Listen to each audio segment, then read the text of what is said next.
Goeiemôre, dit is Woensdagoggend 9 April 2025. En ek groet julle almal hartlik hier vanaf die walle van die groot rivier.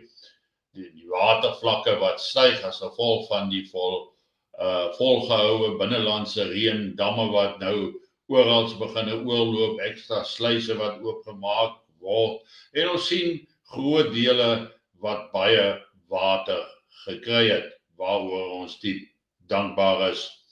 Ek wil graag net 'n regstelling maak na aanleiding van die vraag wat ek gister eintlik gevra het rondom die Gripen vegvliegtuie, waar daar 'n nuusberig rondgeglip het dat hierdie Gripen vegvliegtuie teruggeneem gaan word as gevolg van wanbetaling.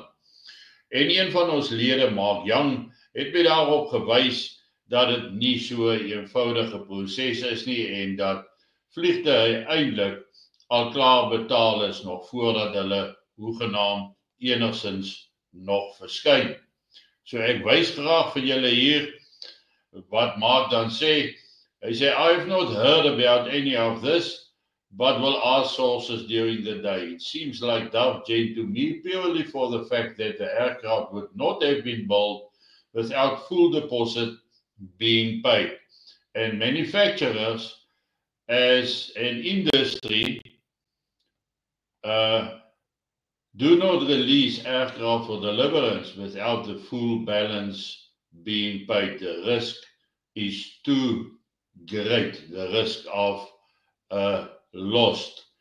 En ja, dan klaar dit ook vir ons 'n probleempie daarop, waaroor ek dankbaar is. Dankie Mark dat jy dit vir ons gegee het. En indien ons enige ander tipe van goed sal hoor, dan sal ons dan daaroor ook gesels.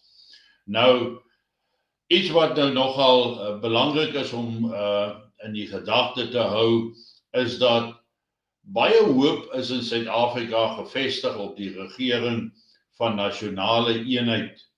Nou ons weet dat daar is verskeie politieke partye wat daardie eenheid gevorm het. Die ANC wat lei met 'n koalisieregering, maar dit is asof die ANC nie besef dat hulle eintlik nie die verkiesing met 'n meerderheid gewen het nie.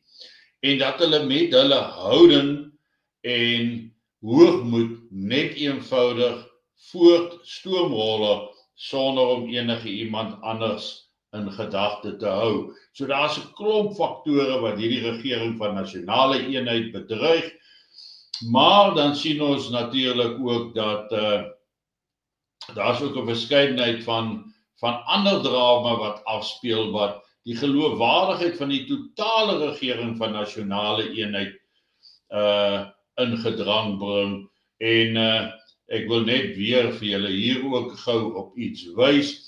Jy weet, John Steenhuisen, wat dan nou sê, dat dis misinformasie wat tot die FSA se optrede gelei het.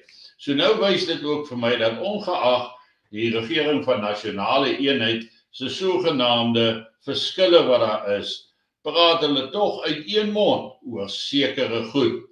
Dan Steenhuisen skaar hom by die ANC se standpunt na die FSA se optrede rakende Suid-Afrika bloot die gevolg is van misinformasie.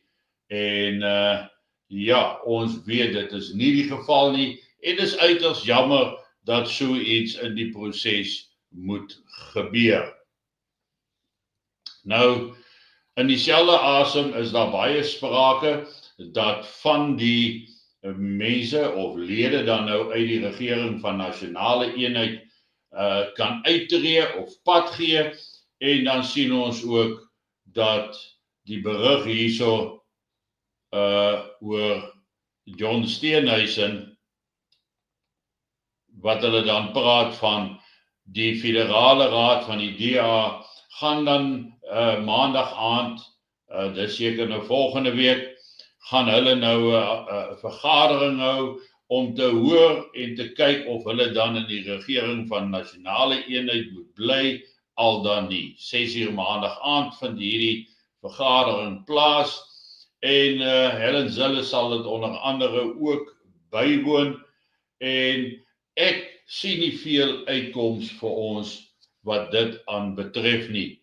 Nou, die rand is ook geweldig onder druk op hierdie stadium, en dit gaan hoofsaaklik dan nou, dat ek net kyk hierso, oor wat Davie Rood dan nou kwyt geraak het rondom die moontlike depressie waarin Suid-Afrika nou besig is om in te beweeg, en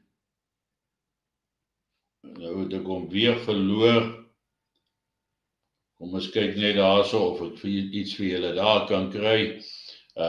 Kom ons gaan net af, daar is die artikel. Wat sê dat die magte reageer op Trump-tariewe wêreld van nou af 'n ander plek, en niemand het kon dink dat Donald Trump so 'n groot verandering in die wêreld sou bring nie, maar hier staan dan nou ook dat die aandelemark van oor die hele wêreld het maandag baie swaar gelewe weens die tariewe en die besprekings. Die nuus uit Amerika egter is dat lande nou kom onderhandel vir hulle tariewe, en dat daar 'n meer gematigde stelsel in plek sal wees. Byvoorbeeld, Suid-Afrika vaar vir Amerikaanse invoere tot 60%, en nou moet invoere na Amerika vanuit Suid-Afrika gaan dan nou 'n lading van 30% dra. Dit is nog nie eens heeltemal presies op dieselfde vlakke nie.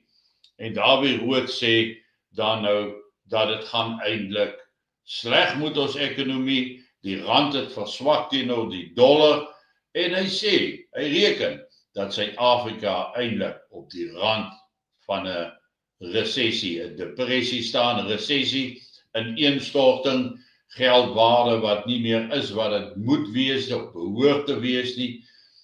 En ja, ek het ook 'n brief gekry van 'n persoon wat my skryf oor hoe hulle familieplaas, wat al vir 'n paar 100 jaar in hulle familie is, hoe dit net eenvoudig beset word, en dis 'n ander vorming van onteiening, en dit terwyl Jon Steenhuisen sê, daar's geen onteiening wat plaasvind nie, dis maar net misinformasie, en dis natuurlik nou die skuld van die Afrikaner gemeenskap onder leiding van AfriForum en Solidariteit en selfs Ernst Roots, en dan ook diegene wat die versoekskrif dan nou oorhandig het by die Amerikaanse ambassade.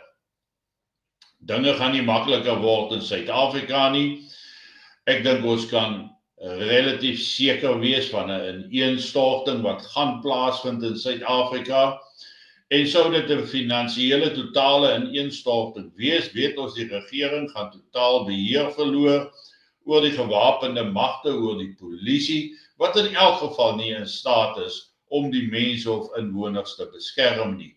Dit gaan weer lei tot groter armoede, hongerte, hongersnood en natuurlik ook 'n skaarste aan drinkwater, en mense wat dors is, mense wat honger is, gaan hulle nie laat stop as hulle die nodige voorrade in die hande wil kry nie. So gesien teen die agtergrond van wat hier gesê is en wat besig is om in die land te gebeur, eintlik internasionaal aan die gebeur is, maar die groter hoeveelheid druk wat op Suid-Afrika geplaas word deur die buiteland en die omstandighede wat hierdie druk vererger, wat lei tot 'n swakker rand, wat daarop dui dat ons waarskynlik in 'n resessie sal inbeweeg, wat daarop dui dat dit moeiliker sal gaan, dat ons minder sal kan koop met die rand, dat pryse sal opgaan, inflasie sal opgejaag word, groter armoede, groter hongerte onder die armstes van die armes, wat dan beteken ons is 'n stap nader aan 'n ineenstorting op alle vlakke.